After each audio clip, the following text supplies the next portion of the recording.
D'abord la revue de presse. Le débat de l'entre-deux tours est bien sûr très présent dans vos journaux ce matin. Ce duel sans merci, comme l'annonce par exemple les Échos ce matin. Le Parisien présente les enjeux d'un débat historique. Historique pourquoi ? Parce qu'il est rare, tout simplement, ce débat de l'entre-deux tours. Seulement 7 débats en l'espace de 43 ans. Le Parisien qui résume ainsi les stratégies des finalistes ce soir. Macron veut démasquer Le Pen. Quant à Le Pen, elle veut faire craquer Macron. Le journal qui espère que la recherche du chaos par la petite phrase ne sera pas au cœur de l'exercice, mais qu'on parlera d'abord et aussi du fond.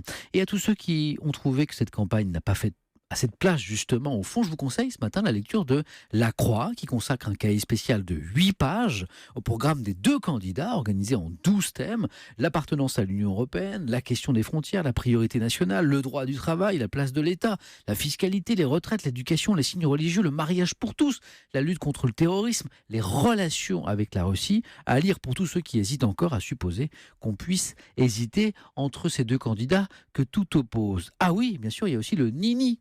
Libération vous propose ce matin non pas un voyage au bout de la nuit, mais un voyage au bout du Nini, une rencontre avec ses électeurs orphelins de Mélenchon, mais aussi de Fillon, tentés de ne pas choisir au second tour.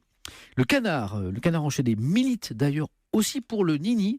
Mais attention, le Nini du canard, c'est ni Marine ni Le Pen. Voilà, pas besoin d'un dessin, je crois. D'ailleurs, c'est la une de la dernière livraison de Charlie Hebdo. Pas de dessin, mais ce titre, second tour, faut vraiment vous faire un dessin.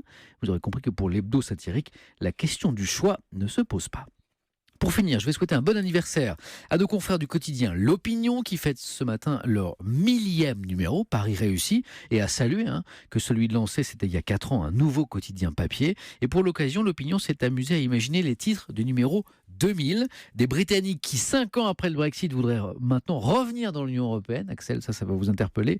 Un téléphone mobile devenu le moyen de paiement numéro 1, ou encore au G20, un accord historique sur l'évasion et l'optimisation fiscale. Rendez-vous le 30 avril 2021 pour vérifier si ces prédictions se sont réalisées.